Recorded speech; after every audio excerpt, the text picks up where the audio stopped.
Last time we were talking about Confucius, and I now want to talk about a modern theory that has a similar sort of perspective, that actually gives you some idea, in this case, not within philosophy, but within psychology and anthropology, really of how to think about moral thinking.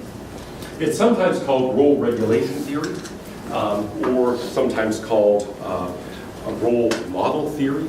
It's something that was developed by Fisk, pictured there.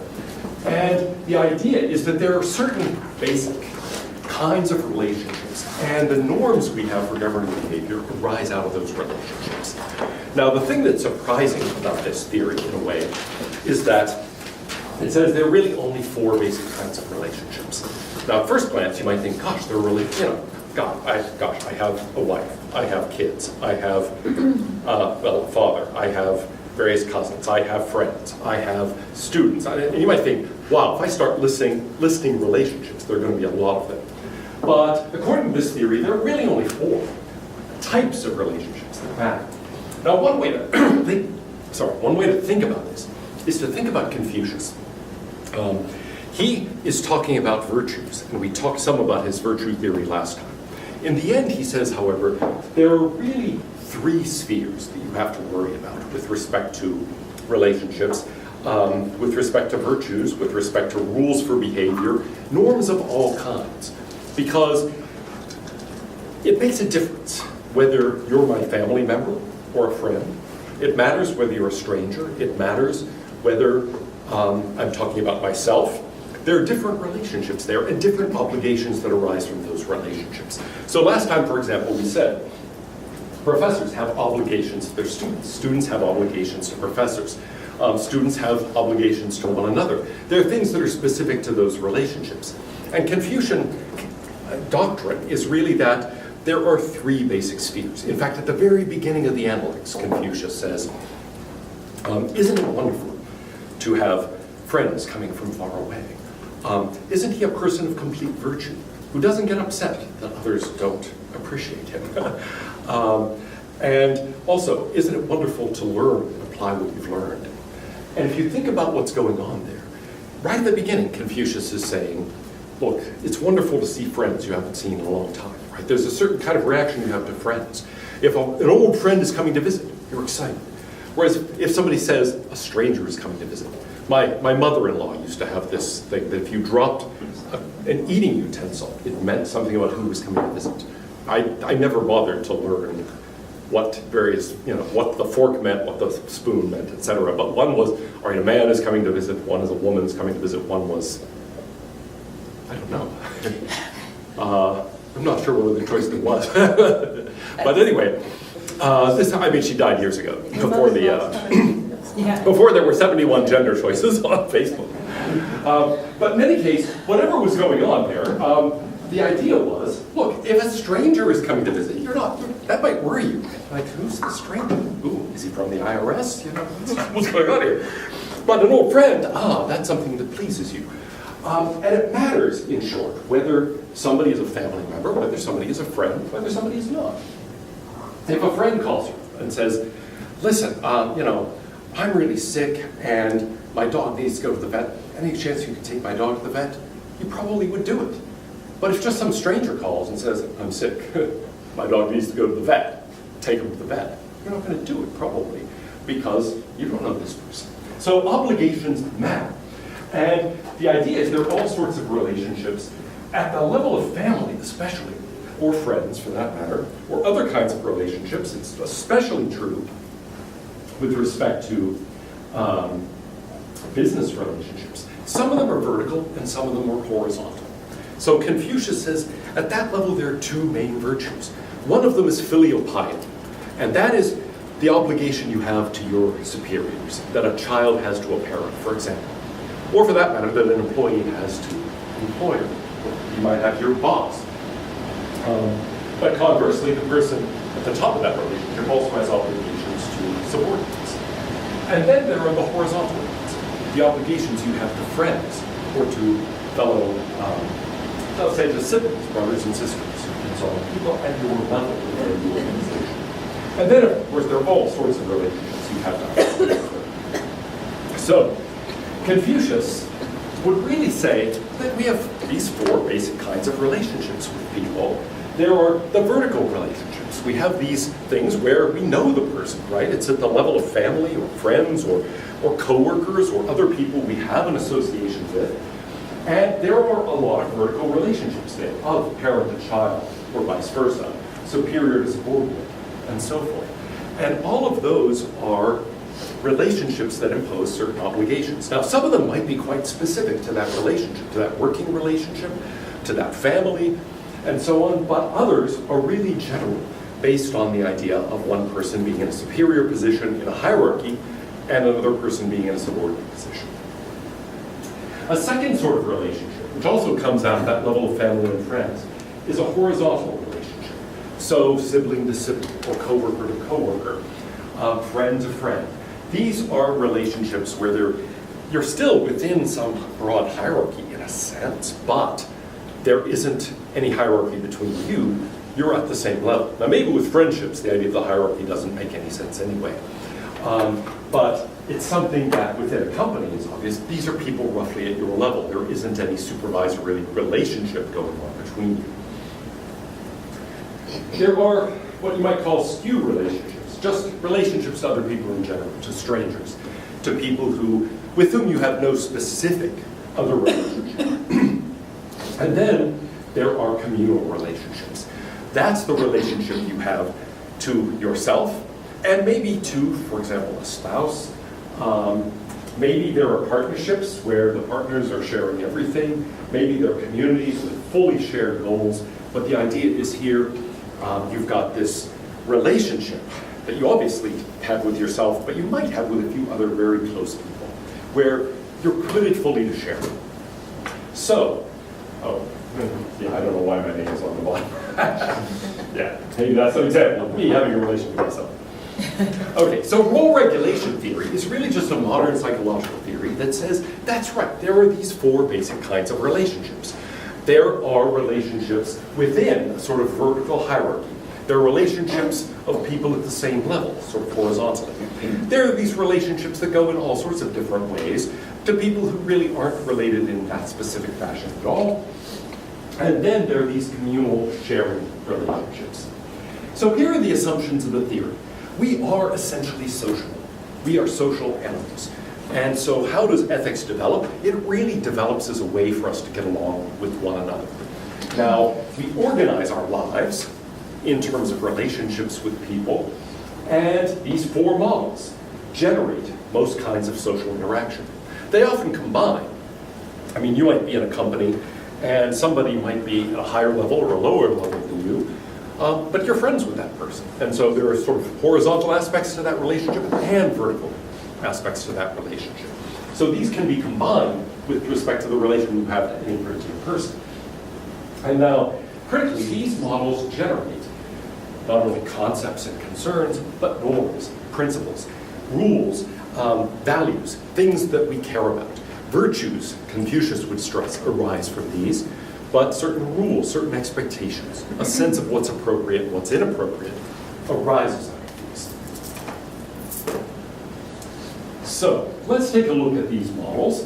What do these do? These models for relationships involve specialized capacities, okay, abilities, if you want to think of it that way. To do what? Well, to represent that relationship. You have some concept of what that relationship involves. Think about the relationship between student and professor, let's say. Part of having that model in your head is a question of having a set of concepts for how what a student is, how students act, and so on, for integrating various aspects of being a student, for interpreting that, and acting on it. And so you know what it is to be a student. One of the problems my daughter has, she teaches elementary school, is that a lot of kids come to school not having any idea of what it is to be a student. They don't have that model in their heads, and so they don't know how to behave. They just wander around. Or they, think it's okay to just roll around the floor and kick people and things like this. I mean, she teaches kindergarten through 5th grade, so kindergartners, you sort of expect that. If it's still going on in 5th grade, you got a problem.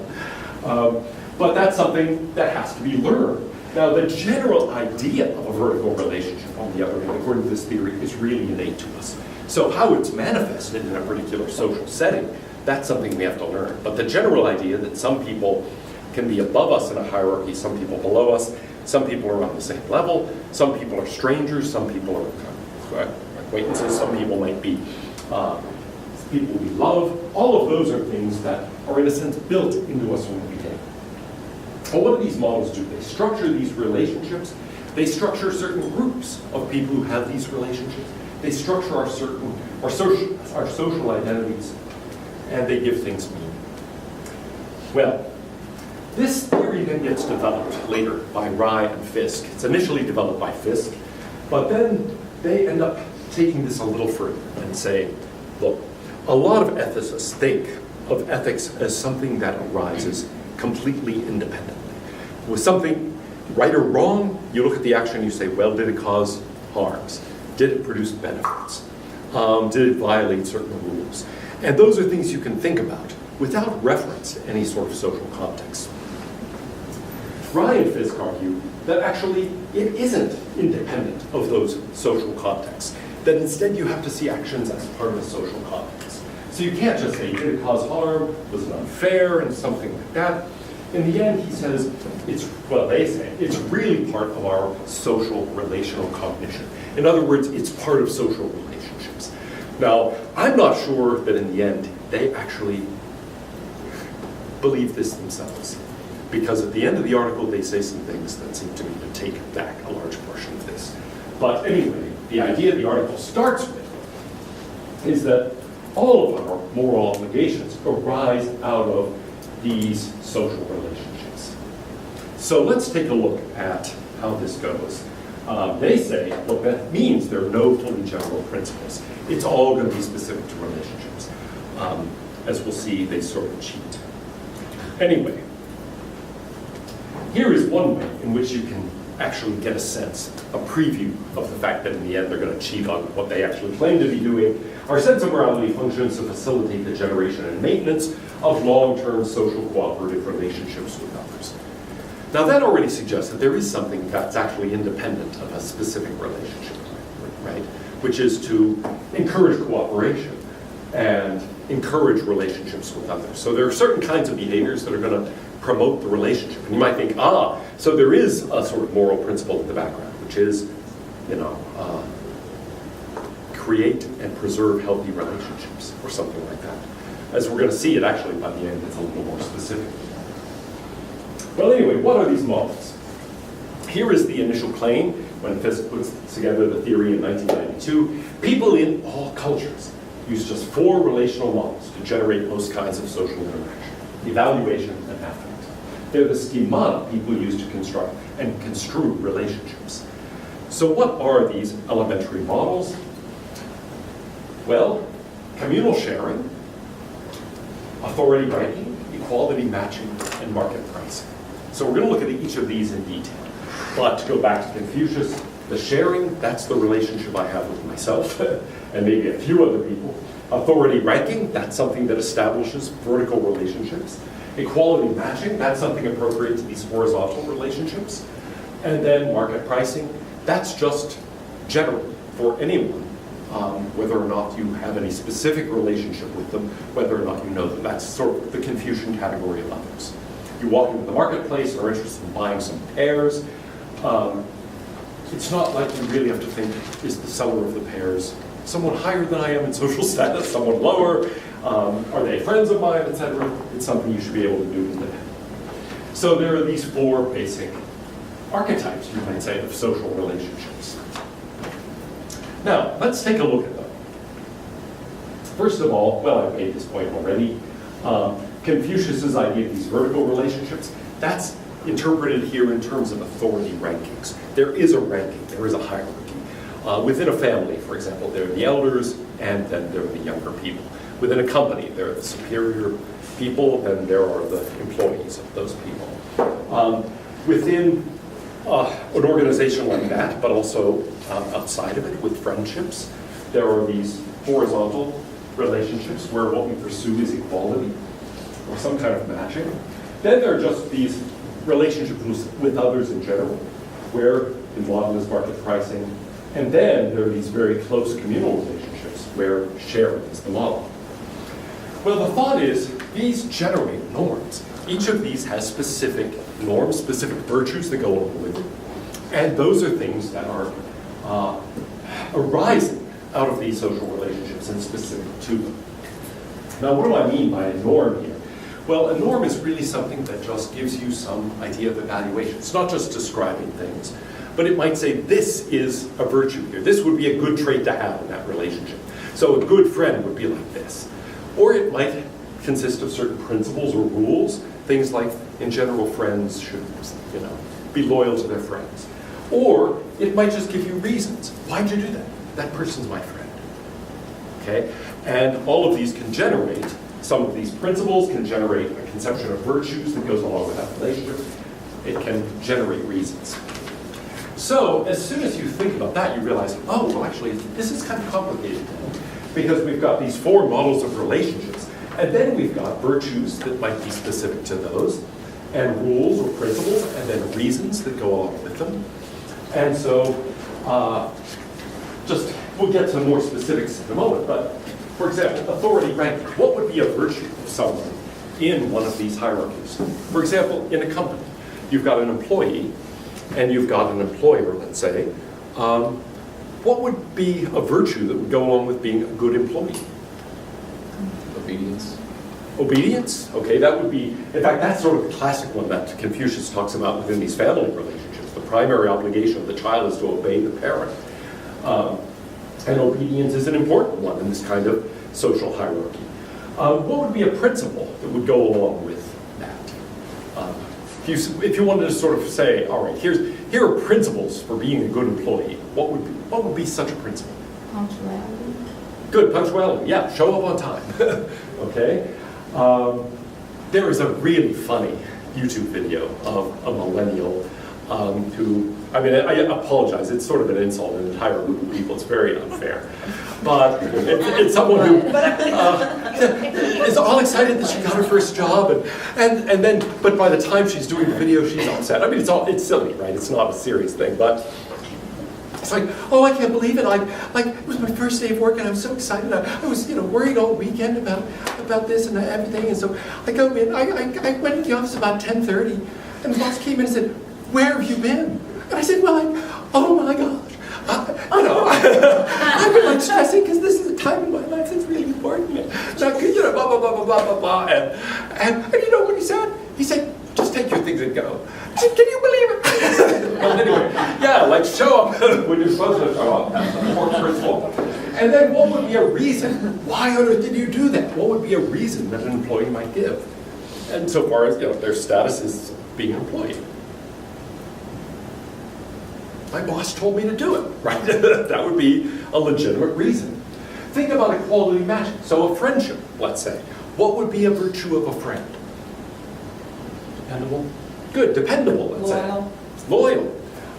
What would be a principle, you might say? You want to be a good friend, here's a principle you should follow. Honesty. Be honest, okay, good. And then what would be a reason for doing something? So you can keep your friends that you already have.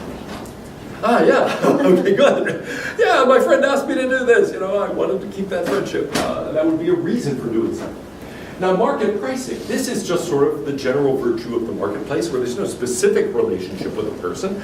And so it's often the relationship we might have if we're buying or selling something. It's a relationship that a business might have with its customers, for example. And so what would be a virtue that goes along with that sort of market relationship?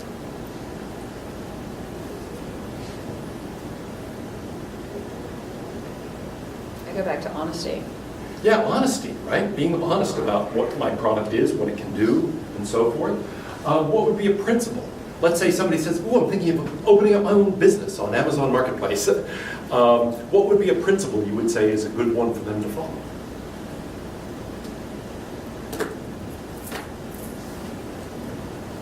Well, in that instance, follow through. If someone buys something online and you say you're going to send it to them, send it to Good. them. Okay, good. Follow through. Yeah, exactly. That's right. You're going to make commitments here, and so follow through on that, keep your promises, and be prompt, and all sorts of things like that are going to be good principles to follow. What would be a reason for doing something in connection with this kind of market? Repeated business. Yeah, retaining customers. Feedback. Yeah. Good. Okay, good. Getting feedback, doing it because it's a good business practice, doing it to keep the business growing, and so on. Now, communal sharing. So how about, let's think about a love relationship. What would be a virtue that goes along with being a good husband, wife, boyfriend, girlfriend? Reciprocity. Okay, reciprocity. Yeah, which would mean what? Being able to give and take within the same amount, like being able to either communicate on the same level or bring to the relationship the same kind of. Very interesting you say that, because actually Fisk is going to say, well, that's really sort of more quality magic. If you're worried about who's contributing what, ooh, you're not quite at this fully sharing level. This is supposed to be, what's yours is mine, what's mine is yours. And I don't even think about what I'm contributing. This may be an ideal concept of maybe this isn't at all what real love relationships are like. This is sort of like their idea of what they ought to be like. Selflessness. But yeah, selflessness, this sort of full commitment to the relationship and so on is their model. And I agree with you that, for one thing, within a real relationship, there is partly this love relationship, there is partly a friendship. And the friendship is one that does involve this thought of who's contributing what. And I think inevitably, actually, in any relationship, this sort of thing happens. I'm thinking, why am I always the one who has to clean the litter boxes, for example? And if my relationship were purely a communal sharing relationship, I wouldn't worry about that. Oh, it's all for one and one for all. So, sure, I'm always the one to scoop all the cat poop. This happened in 1987, because pregnant women should not do litter boxes.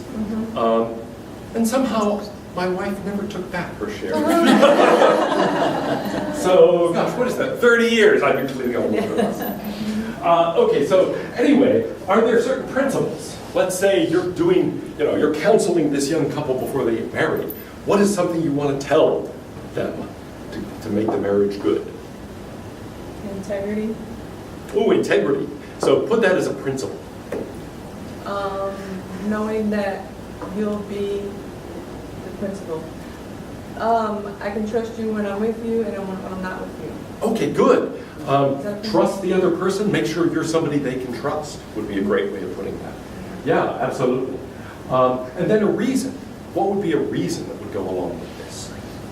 The reason is we're in this kind of communal sharing relationship, right? So what would that look like in practice? Going back to Kelly's point, reciprocity, and we want the same in return. Okay, good, right. Yeah, we want exactly the same thing, so we're both willing to do whatever it takes in sort of combination I hope you want the same thing. here. Sorry? You hope you want the same thing. You hope you want the same thing, right? Yeah, exactly. You don't necessarily. And so, in fact, part of it, in this respect, there's an interesting difference between the relationship you have to yourself, which is what Confucius really stresses as the most fundamental relationship, and the relationship you have with a husband or wife or boyfriend or girlfriend or that type of thing. Whereas you presumably do, by definition, have the same goals as yourself. You're unlikely to have completely the same goals as any other person. And so you might say, actually, the only really pure case of this kind of relationship is the one you have with yourself.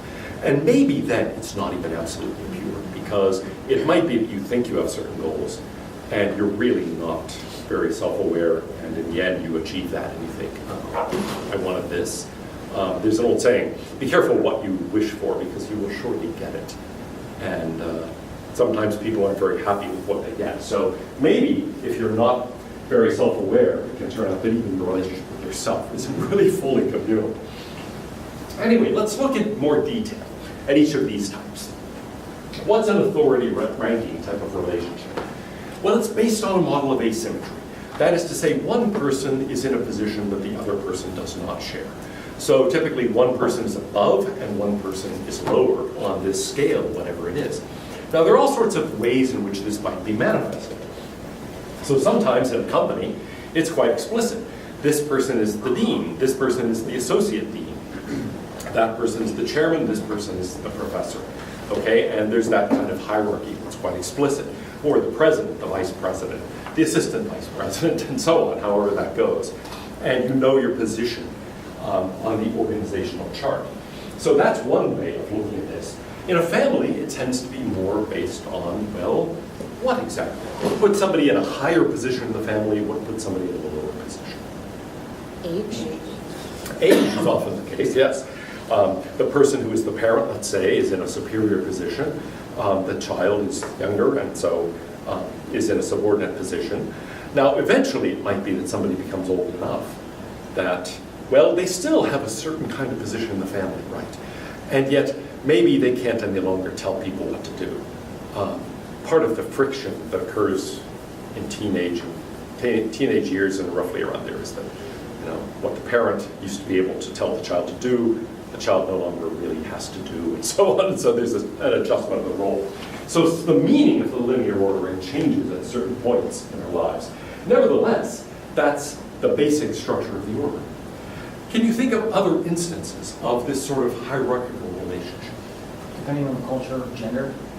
Ooh, it could be gender, that's right. So in a given culture, it might be that men are superior to women, or that women are superior to men. Can you think of other kinds of manifestations of this that are possible? Military is an obvious one. Military is an obvious one, that's right. We've got the general commanding the colonel, commanding the captain, commanding the lieutenant, and so on and so forth. Organized religions. Organized religion could be, that's right.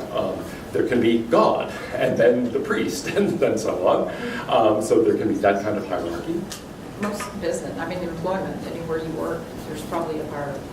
Okay, good, because even if it's a small business, let's say, and you don't have the elaborate hierarchy you have in a large organization, there is somebody who is, let's say, the owner of the business, and there's somebody who then is the manager of the office, and then there's somebody who works for that manager, and so on. So even in a small business, there's going to be this kind of thing, and the more, I guess, the more sizable the organization, the more likely it is to be a really formal structure as opposed to an informal one. But it could be an informal one. It could be that, oh, we're all officially at the same level, but actually Joe is the one who knows what's going on. So everybody goes to Joe and asks Joe how to do this and that type of thing. And so it could well be that there are these informal orderings as well. Can you think of any others? Sports. Sports, okay, good. How would that work? Well, you have, depending on the level of the sport, if professional, obviously, you have the owners of the team, and then the, I don't know a lot about sports, managers, the coaches, the Okay, good, yeah. captains, the players, the back boy. Right. That's right, exactly. There's that kind of hierarchy to that. And again, there can be informal aspects to that. There might be people who are leaders of the team, even though they don't have any official capacity, but nevertheless other players go to them for guidance about what to do. I play some online games, and you're assigned a level, and that establishes a kind of hierarchy.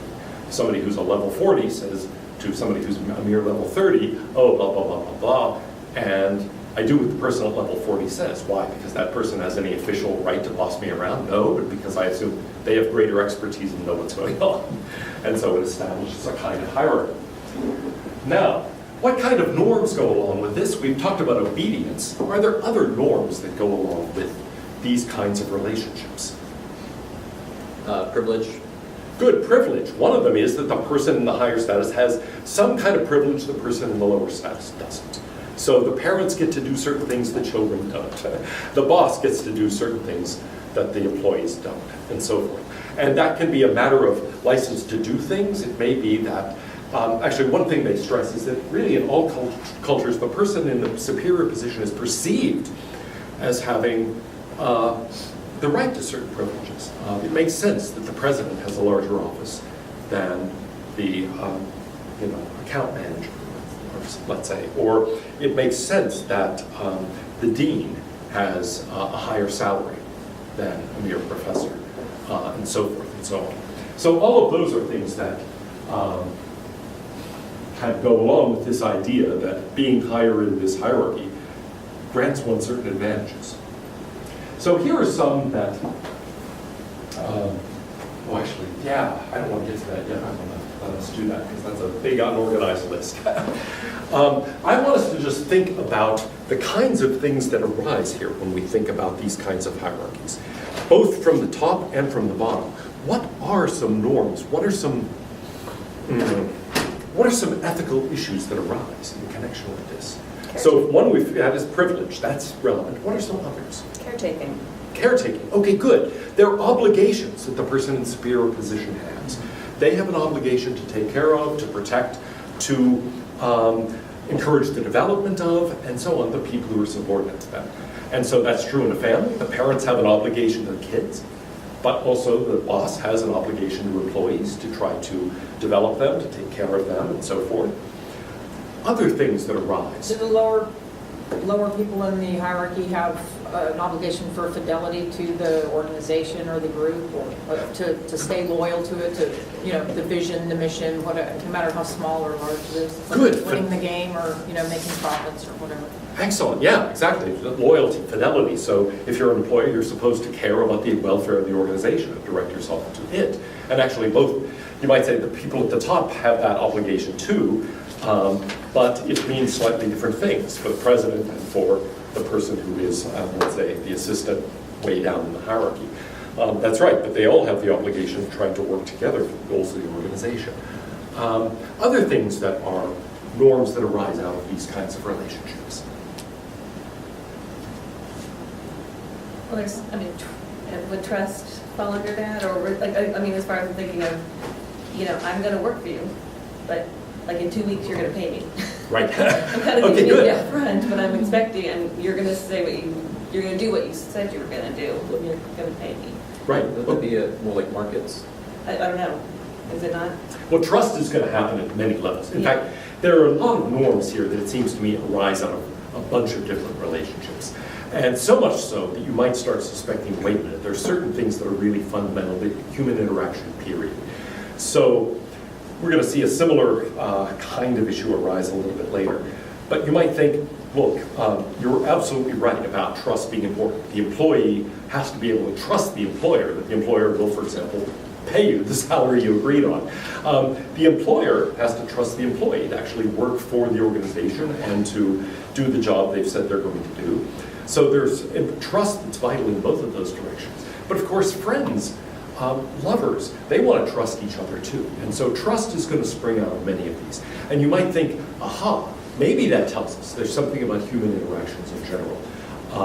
This is one of the reasons I said, I'm not sure to what extent Rye and Fisk actually believe that there aren't any fully general things. And trust seems to me actually a really good example of something that might be quite general. You want to be able to trust the stranger in the marketplace. You want to be able to trust your parents and trust your children and trust your employees and trust your employer. You want to be able to trust your friends. You want to be able to trust, really anybody.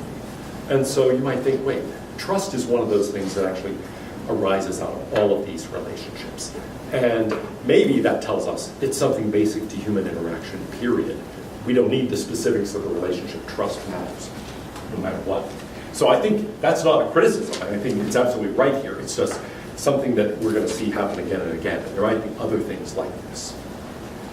Other things that would be norms or virtues, or for that matter, just issues that arise out of this kind of hierarchical relationship. Power distance. Oh, sorry. Power? Power distance.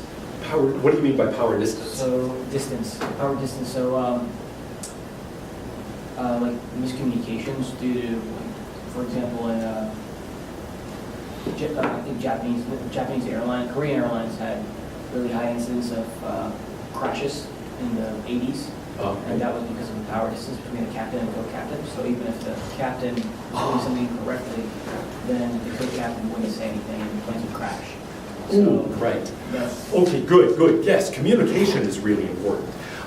Suppose you were an employee and you observe something. You may have an obligation to communicate that to the people above you, right? Let's say you see a certain problem, or you see some way in which things could be done better. What might be you have an obligation to report that. And similarly, if the person at the top knows something that's highly relevant to you, they have an obligation to communicate that to you. Suppose they've just hired you, and they haven't told you that actually this company is going out of business soon. right? This is like our last month of operation. But they managed to get you to accept their job offer, even though you have other competing offers. And only, the day the company closes do you find out that it was all actually going down the tubes. That would be really terrible. And conversely, if you're there as, let's say, the navigator on the airplane, and you look and say, we're headed right for that mountain. And you don't tell the captain. You just say, well, I don't want to upset the captain. Let it fly directly into the mountain. That's really bad. So there are obligations to communicate. You wanted to get in. Yeah, doesn't it kind of go both ways? Like she said, she mentioned sports, and another thing about me. I spent 6 years in pro baseball, and it's very, very hierarchical. I mean, there's a lot of hierarchy. In my rookie year, we had to do everything for the older guys. Like when we were at the bar, and we saw half of his beer gone, we had to go and get his beers, like a new beer. But at the same time, they're giving us knowledge. So I mean, time is really respectful, in that culture. So, and they're thinking mentoring you while you're taking care of them. Is that kind of okay, good. It's a different culture. It's really, time is a lot of respect there. So. Right, it's just the same between graduate students and professors. Is it? Okay. But no, good, exactly.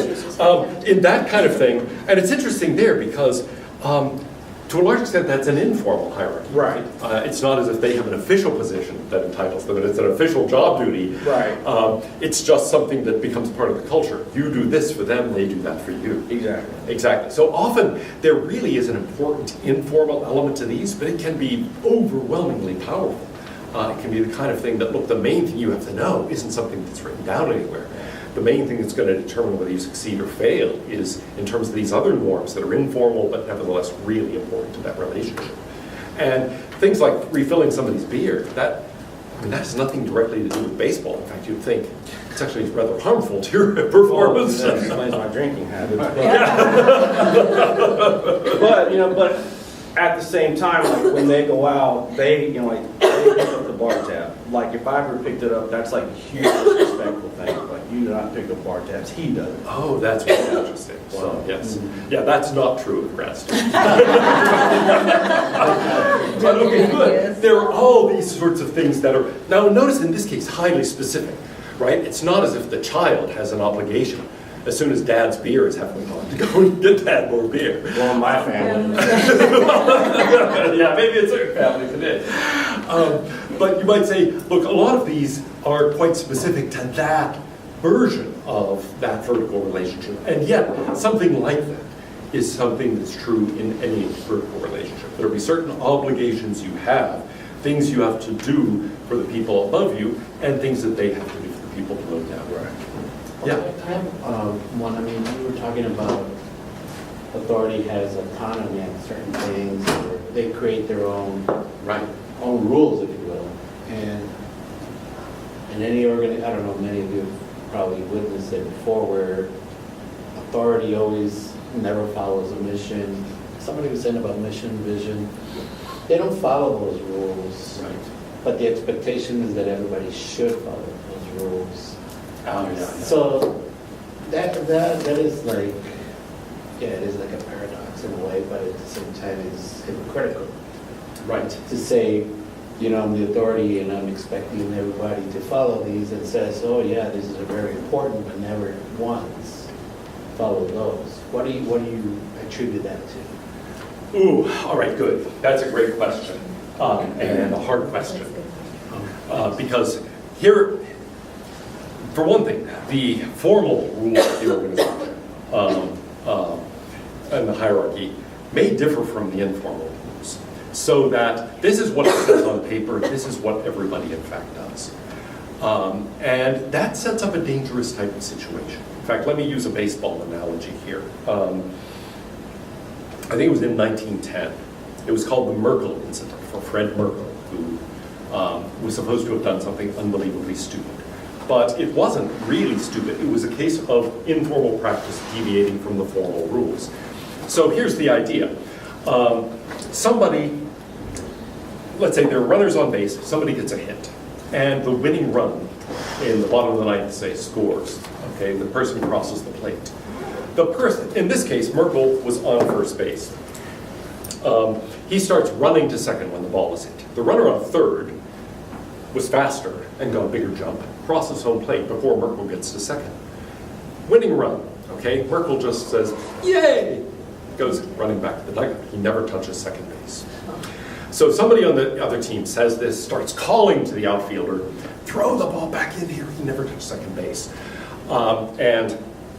There's a sort of scuffle in the outfield. The fans start pouring onto the field. The fan sees what's happening, grabs the baseball, throws it into the outfield, over the outfield fence. But the umpire sees this and then produces another ball, gives it to the outfielder who throws it to the second baseman. I think it was the Cubs, so it was Evers, who was the second baseman of the famous Tinker to Evers to Chance double play combination. Anyway, he tags second base, and the umpire calls Merkel out. This ends up affecting the pennant race between the Giants and the Cubs. It's this huge controversy. In the end, the Giants, or I guess, how does it work? The Cubs win, the Giants lose the pennant because of this thing that has to. Well, anyway. Now, this is a classic case of this. The official rule was, yes, you have to touch the base. If Merkel's out, that run doesn't count, even if the run scored before that happens, okay? But informally, before that, nobody bothered to do that. Nobody enforced that rule. And so it really wasn't a case of some ridiculous mental miscue on Merkel's part. Nobody bothered to touch bases in that situation. It wasn't thought to be important. It was an official rule that everybody ignored. And whenever that happens, it sets up this really dangerous situation. Think of laws that are basically never enforced. Okay? Somebody suddenly comes along and enforces that law, and you might say, but wait, nobody ever actually, jaywalking laws, let's say.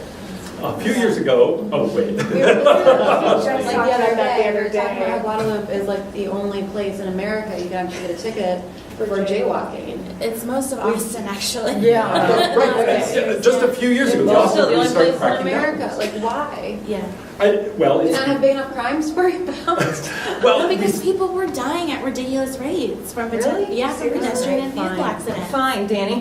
Yeah. I'm not saying that, like, because people in Austin are bad at looking both ways before they cross the street. It's like, Most people don't care, they just go. Right. No, exactly. That was because there were a large number of pedestrian accidents. But it was sort of puzzling. People around campus especially completely ignored any sort of rule about this. And all of a sudden the police started cracking down, and students would get tickets. I saw people getting tickets for crossing the street in the wrong place. Or what was really common around here, and really dangerous, is that cyclists just ignored all traffic things. So would go through stop signs, would go through red lights routinely. I almost hit a cyclist one time because I was there at a stop sign with both ways. Nobody was coming, started pulling out, and all of a sudden a cyclist was in front of me. I couldn't see him because of parked cars, and he just ignored the stop sign. And so it was rainy. He fell off his bike, though I didn't hit him, but he fell off his bike, started yelling at me. I started yelling at him. Stop sign!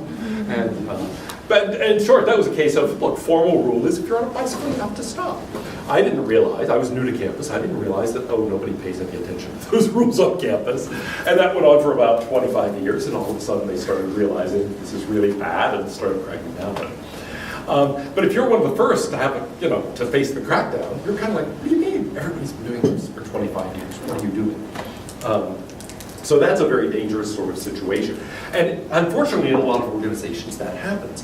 There are official rules about what has to take place, but people routinely ignore them. And in that type of situation, you might think, sorry, I'm just trying to make sure it doesn't fall asleep.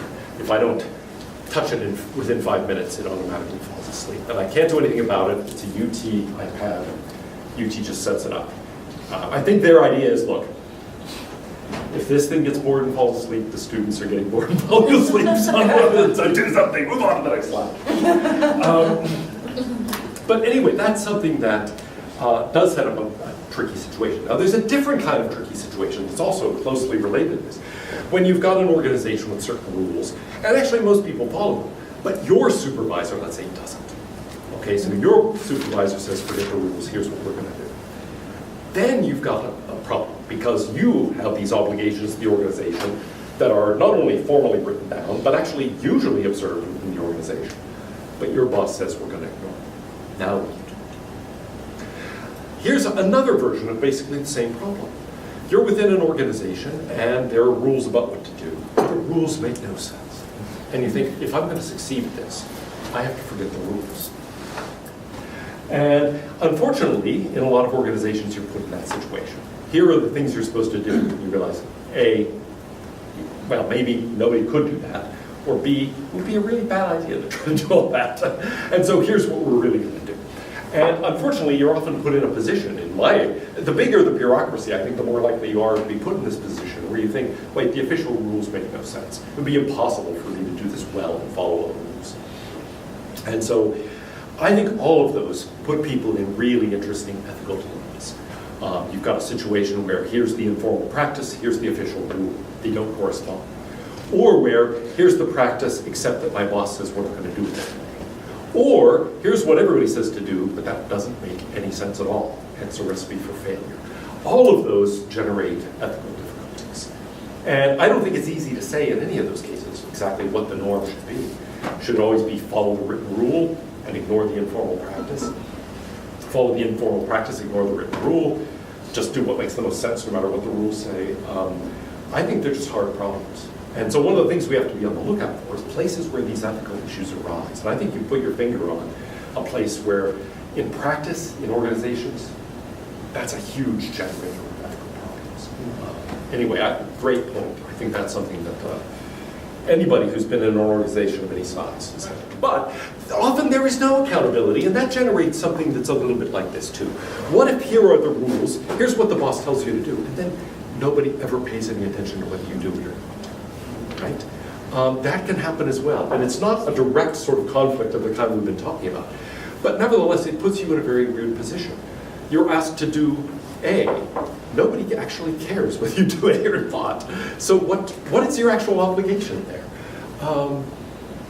That's a weird kind of situation to have. It's as if you told your children, all right, I want to make sure you do this, but you never check up on whether they do it or not. There's no reward for doing it. There's no punishment for not doing it. Maybe it's something you don't even observe. It's like every day when you're walking home from school and you go by that particular stop sign, I want you to pat it.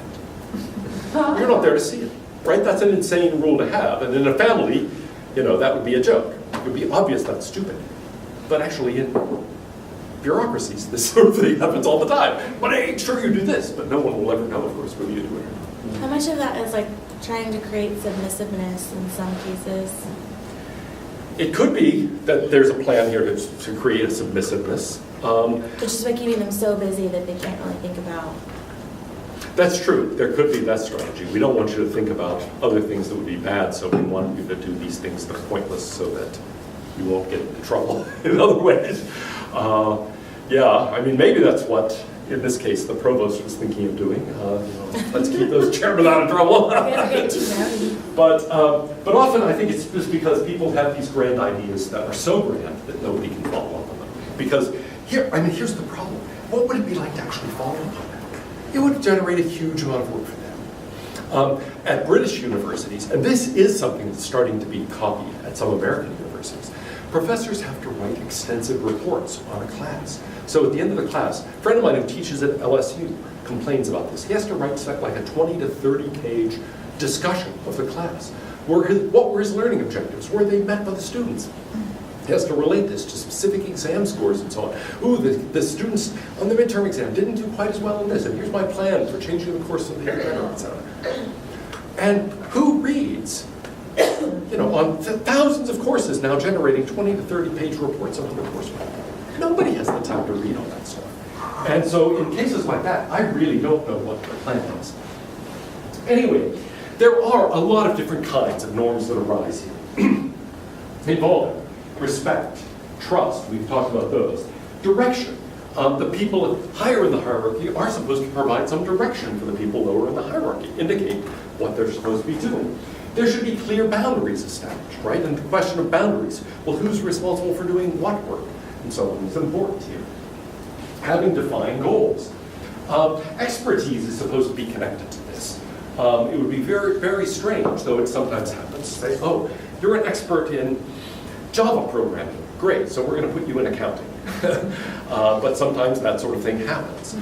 People have a talent and they're, I guess you could say the Peter principle is an example of this. You're really good at that, so now we're going to promote you so you do something different. You're not nearly as good. Defined roles, being supportive to those who are above you and to those who are below you, those who are also along at your same level. Being loyal, we've talked about that, setting a good example, integrity, accountability, being fair to those below you, communication we mentioned, and so on. So there are a lot of different things that are important norms and important ethical issues that arise out of these hierarchical relationships. And, oh, here's an example of just such a hierarchy and the ways in which this might play out in practice. Let's talk about some of these horizontal relations. And by the way, all these will be online, so don't feel like you have to write down all of these things on the slides. Equality matching. Okay, this is a relationship where people are on the same level. So think of people who are co-workers at the same level in the company. Think of people who are friends. Then how does this work? Well, here's physics idea. They're based on a model of even balance, correspondence, okay? So people, for example, take turns. They try to do things equally. They think of justice in terms of people getting equal distributions or at least equal chances. There's a rule of reciprocity. You help me, I help you. There can be tit-for-tat retaliation. This is a thing we're going to talk about a lot later when we get to game theory. But the idea here is roughly, you cooperate with me and I'll cooperate with you. But you stab me in the back, I'll stab you in the back. So there's a sort of, well, as long as you're nice to me, I'll be nice to you. But if you're not nice to me, I won't be nice to you. Compensation by equal replacement. People are concerned about whether this is balanced. So think about a friendship where one person is constantly doing things for the other, and the other person is not reciprocating. People intuitively feel as if something wrong is going on there, right? One person always drives the other person to work, or one person always brings food and so on into the office, and other people eat it. That can easily set up feelings of injustice and resentment. So what are some other norms in practice that are involved in this kind of relationship? I mean, one way to think about it is to think, what are ways of being a really bad friend or a really bad coworker, and what norm is that person violating? Like taking credit for taking credit for something that's not your work. Yeah, good. Taking credit for somebody else's work would be a violation of a norm. So one is, give people credit for what they're doing and respect those boundaries. What are some other norms here?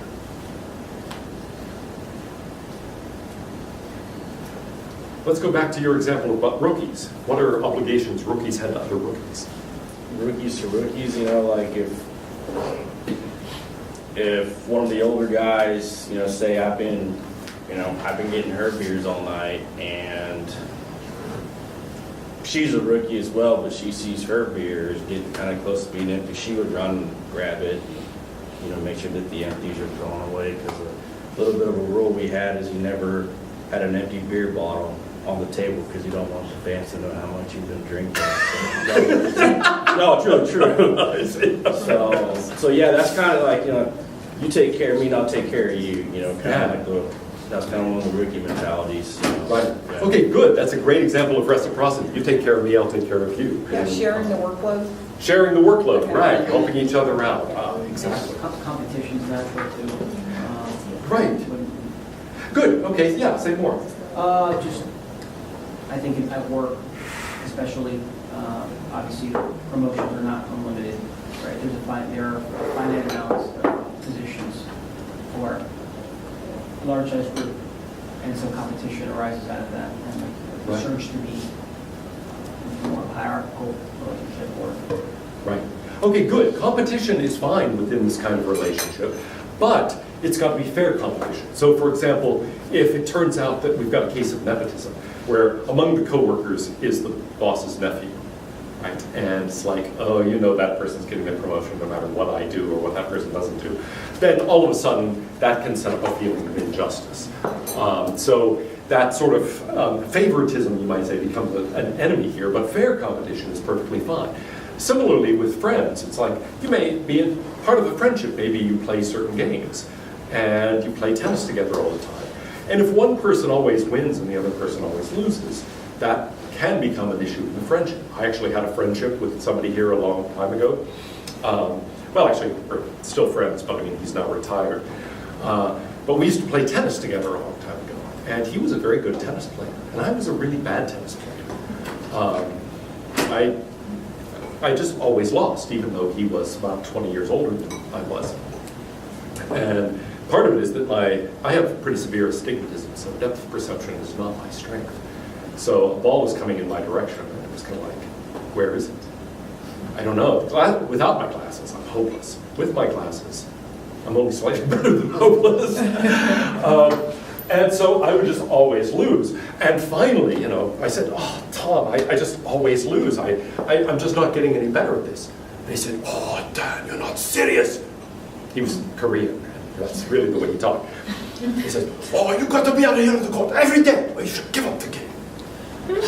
So I gave up the game, and we remained friends, but no longer tennis buddies, because I just decided, but I don't see any hope for me getting beyond this pattern of always losing, except maybe getting out on the tennis court every day, and I would rather get tenure than be a better tennis player. So that kind of thing can be a problem if it turns out that the competition just always goes in one person's direction. Now, within an office setting, there's nothing unfair about that if one person's just a lot better at doing this job than another. But of course, it can challenge a friendship and can create certain problems. Within a friendship, it can pose other problems. Anyway, there are lots of norms that go along with this too. Norms of access. If somebody else who's a coworker just won't talk to you, that can be a problem. Dependability and trust, we've talked about those things, and we're going to see those pop up again and again. Reciprocity, doing for them what they do for you, and looking out for each other, and so on. This idea of competition, but with equal opportunity, fair competition. Some sense of balanced contributions to the good of the whole. And then people having respect for one another. Respect is another of those things that's going to pop up again and again. Things being even-handed, people communicating. I mean, it would be sort of dirty, right, if we're all competing. We're all, let's say, junior associates at the law firm, and we're competing to become partner. And you find out something really important about, let's say, a case, and you don't let anybody else know. You sort of hoard this information. Others might feel like that was unfair to them, that they weren't given an equal chance to compete, and so on. Okay, so what about market pricing relationships? This, they say, is a matter of proportionality. So people pay attention to ratios and rates. They tend to reduce various features and components to a single value or metric that allows for the comparison of a lot of different things. So think about a market. This is what a market does. Right? You go to the market, and money, basically, is a way of comparing different things. So you don't have to go and think, well, gosh, I have a few apples. I'm willing to trade for some pears and some oranges. How many apples should go for how many pears? Money gives us a way of comparing things like that. And in general, that's what a market does. We take these very different things and we somehow compare them. And we think as long as we have a fair metric for doing that, we can then trade. Now, what are some of the norms that go along with this sort of relationship? With buying and selling, with trading, with customer relationships with other businesses, and so on. Well, I think of not taking advantage, fairness in that, because like it's perfectly legal to price gouge, but it's not right. It is right, you should do it. Well, I know you're going to say that, but that's fine, and I understand the supply and the Right. demand, and all that stuff. But when it's a hurricane and you're going to charge $10 a gallon for gas, you can do that, and I know you can, but you're stopping someone maybe that doesn't have $10 a gallon for gas from being able to evacuate. So, to make most money, of of course, you should do that. No, not even to make the most money, it's also the fairest outcome. Because say you keep the regular price and Well- everyone's buying gas at the same time, the first people are all gonna load up their tank with gas, but if you have to prioritize, you have to say, how much gas do I really need to get out? If it's $10, then you can make a decision. And then more people can actually get out. Maybe you could put a limit on the amount So you can do that too. of gas that, Ration. yeah. So I mean, that, but, if $10 might get you, I don't know how big your gas tank is, but 5 gallons of gas, but it's gonna get me, 1 gallon of gas, then, yeah, I just think it's not right. Yeah, okay, good. Yes, this idea of proportionality is one where I think we would all agree on certain things being unjust. For example, suppose I'm selling gasoline and I say, this gets tricky because businesses do give discounts on the basis of all sorts of things. But suppose I were to do it in a really racist fashion. I were able to say, gas goes for $2 a gallon if you're white, $3 a gallon if you're black. I think we'd all Sounds like say, the big sale that they had here. yeah, right. Yeah, and we'd immediately say, wait, that's wrong. Okay. Suppose I said 50-cent discount per gallon if you're a redhead. You might think, wait, that's now, given that it's a discount instead of a higher price, right? You might think it's less objectionable, but still you might think that seems pretty unfair. What if it's like $1 a gallon if you're a friend of mine, $3 a gallon if you're not? We'd start thinking, oh, that's kind of weird.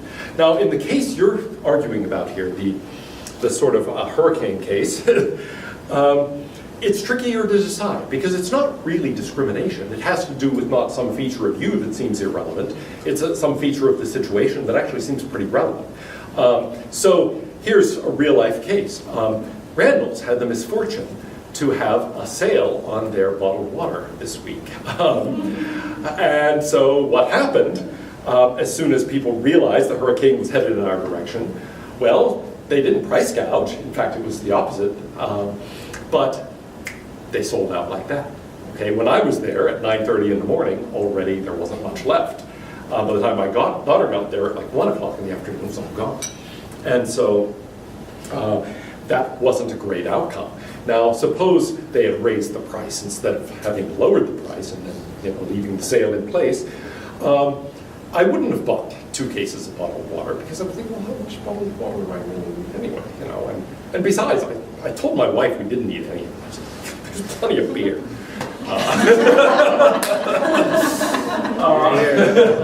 But in any event, that's something that, it is true, more people would have gotten the water if the price had been higher. And so there's a sort of subtle matter here. Now, if Randall suddenly said $1,000 for a case of Ozarka water, I think all of us would say, wait, that's screwy. But what would be the result? People wouldn't buy it. And so there's a sense in which the market constrains a fair amount of this. So part of the idea is that for a lot of things anyway, market pricing is really a fair way of proportioning things. Now, not always, because for one thing, people can have biases. For another thing, people can have bad information. Everybody can think, whoa, the storm's coming this way, and then it stalls, and we just get light rain, and you think, gosh, maybe this isn't. And anyway, there can be all sorts of reasons why information is not perfect. So there are various ways in which the actual outcome can end up being something that looks screwy by the end.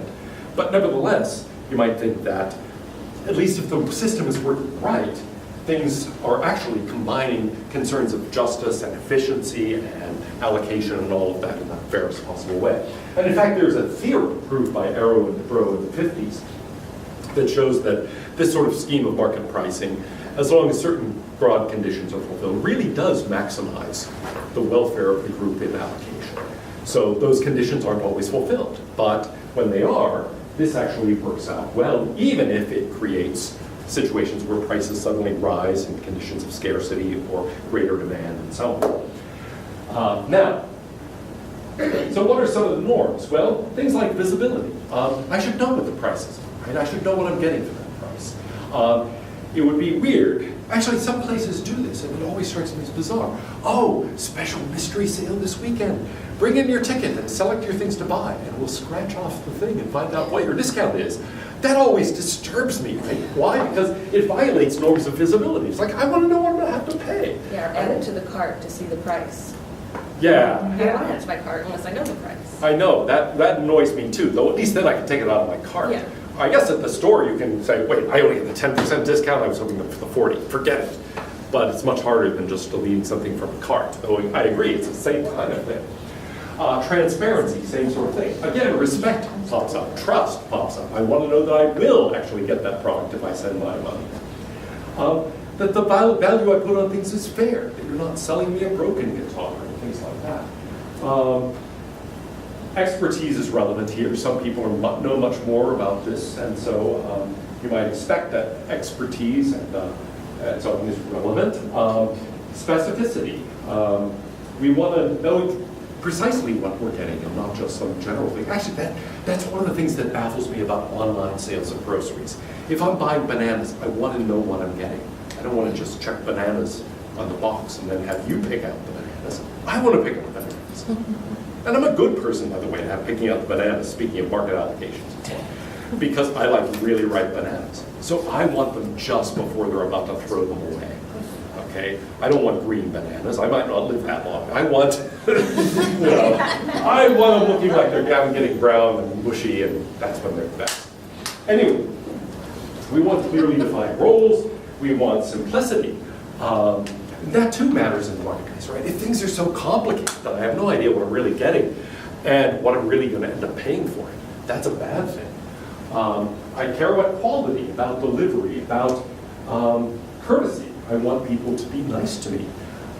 Here in Texas, that isn't so much of a problem. People are generally nice to people. But I don't know if any of you are from New England. New England is very different. I mean, people are nasty. I mean, you go to the grocery store. Well, my wife's from New England, and I met her there, so not everybody's nasty. But in general, you can't count on courtesy and basic, human civility in all these settings. Or, well, anyway, there's a place for it. That's the Philadelphia market. Now, finally, communal sharing relationships. Okay, they're based on the conception of some bounded group of people as equivalent and undifferentiated. Okay, so the idea here is we're all in this together. We're fully committed to the group. We're all in it together. There isn't really any strong differentiation between us. So what's mine is yours. What's yours is mine. Now, what kinds of norms go along with that? Everything but my towel. Everything but your towel. My husband uses my towel. It drives me crazy. Oh, I don't blame you. Yeah. Disturbing. I'm sorry. No, okay, right. There are things that's part of the reason I said in practice, I don't think any relationship, except maybe the one you have to yourself, is really fully in accordance with this. So almost all human relationships are in fact mixtures of some degrees of these. But now, what are some norms that would go along with this sort of, give you a graphic image? All for one, one for all, right? That sort of communal sharing relationship. That's the Three Musketeers. Well, except there's a fourth, but Anyway, what are some norms that go along with that kind of relationship? You don't take more than you need. Ooh, don't take more than you need. Okay, good.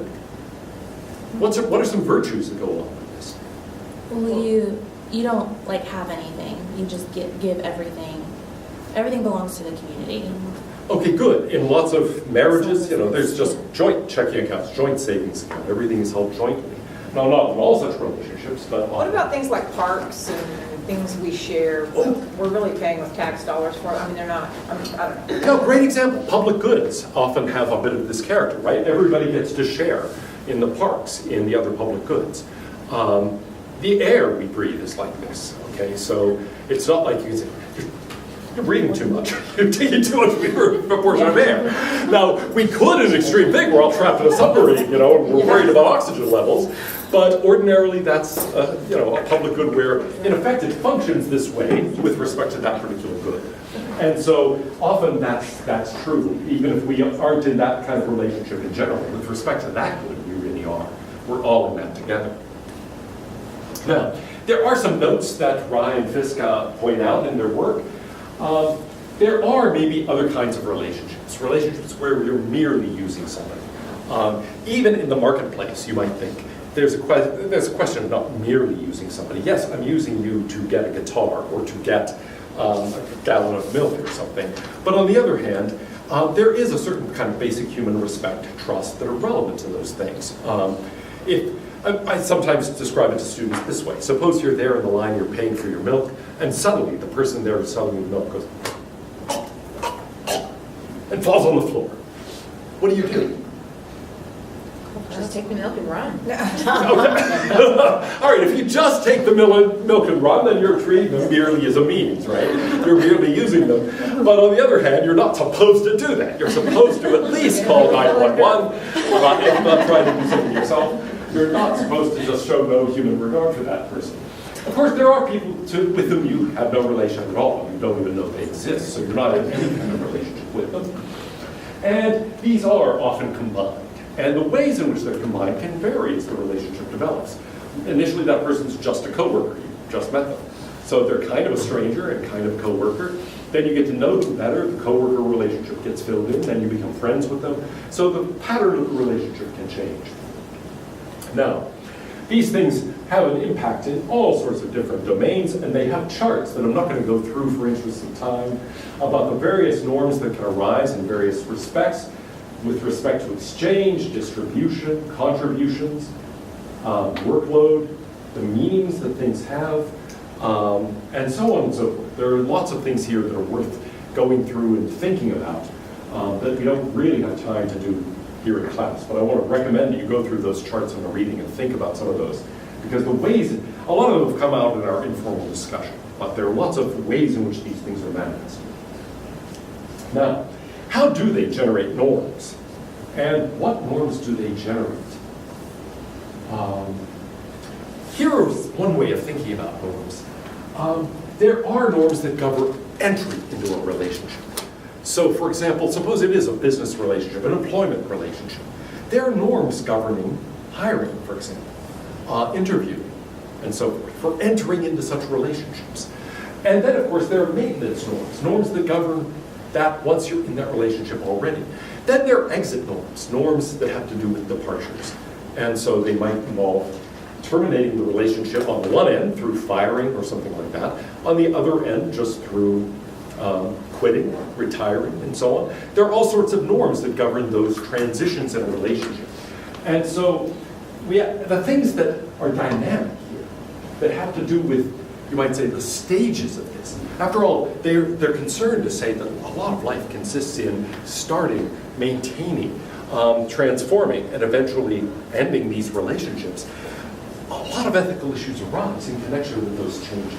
Those stages in personal relationships and business relationships are important, and the transitions between one stage and another often pose the hardest ethical issues. So once you've established your relations as coworkers, for example, or the relationship of you as employee to your boss and so on, problems can arise. But on the other hand, ordinarily the maintenance issues are the relatively easy issues. The hard issues are involving the transitions, the changing from one status to another. So think about families, entry and exit, things like marriage, divorce, having children, adopting a child, dealing with death. All of those are really hard things to deal with and raise a lot of moral issues. The beginning and end of romantic relationships, usually a lot harder than just keeping them going. In employment, things like hiring, firing, promoting, demoting, changing people's assignments, and so on. All of that poses ethical problems and creates issues that don't arise in the normal course of things. And of course, in the market, buying, selling, contracting, all of those involve changes in status that are part of, you might say, what the thing is from the beginning. So anyway, I'm going to now skip past a lot of this stuff. But these dynamic issues are really pretty fundamental. Okay, well, here's just a little comment I have. One way of looking at a lot of traditional ethical theories, some of which we're going to be looking at in this course, is to look at them as taking one of these models and applying it to every relationship. Like authority ranking. Somebody who says, here's the basic thing in ethics, it's obedience. Obeying God or obeying tradition or something like that. Maybe I submit to a king, as Hobbes said. You know, it's a war of all against all out there. Life is solitary, poor, nasty, brutish, and short. So I give up my authority to the tyrant. I follow somebody else's rules. Maybe I follow God's rules. All of those are a way of saying a hierarchical system is really the key to all ethical thinking. Other philosophers think that equality matching is really the key to all ethical thinking. So here's Immanuel Kant. Reciprocity, equality, mutual respect, those are the basic things, and all of ethics really stems from that. A conception of distributive justice would go along with this, Rousseau or John Rawls, for example. Would reciprocity be considered like karma if you follow the equality matching? Yeah, actually, that's a great point. Karma would be a kind of reciprocity that says, look, if you violate norms of reciprocity, it's not just that I will retaliate against you, the universe will retaliate against you, right? So you don't do your part, well, guess what? Karma says, essentially, what goes around comes around, and that's going to come back to bite you in the end. It's not necessarily that your coworker will reciprocate that. It might be that, well, how does that work? Sometimes the way karma is presented, it's this sort of magical thing that the universe will just somehow get back at you. But in the more detailed Indian theories of karma, what it really comes down to is this. You are, by shirking, let's say, your fair share of the work, you are setting up habits within yourself that are destructive habits. And so actually, it's not some mysterious universe-wide process that's going to come back and bite you. It's that you're corrupting your own character by doing this, and that's going to harm you. So in the sophisticated versions of this in India, it really isn't a magical thing. It is purely a, you know, if you do wrong, you are harming yourself by putting yourself in the position of developing habits that are really bad habits. And those, even if you get away with it here, that's going to get you in trouble in the future. So yeah, I think of karma as a way of basically saying that kind of failure of reciprocity is going to harm you. And in a way, it's by way of a sort of virtue ethics thing. It will corrupt your character to the point where that will have negative impacts on you. Well, you might see a utilitarian like John Stuart Mill as basically applying the market pricing model to all ethical relationships. Everything comes down to utility and figuring out the worth and value of things in something like the way we do in the marketplace. There's a communal sharing model applied to everything in Marx, I'd say, where the ideas were to distribute according to need as we might within a family, and the main virtues are caring and compassion and cooperating, and what really matters is the good of the collective. And so from this point of view, all of those are ways of really taking one of these models and making it the model of ethics. From the point of view of role regulation theory, all of those would be a mistake. All of those are taking something that does work within a certain domain and trying to enlarge the domain and say it works for the entire thing. And the concern here would be to say that doesn't really quite work. In the end, society as a whole isn't a family. It isn't just a marketplace. It isn't just a bunch of friends. And it isn't just something like a military command structure either. All of those generate norms within a certain kind of social setting, but none of those can be said to be the social setting and generate every norm.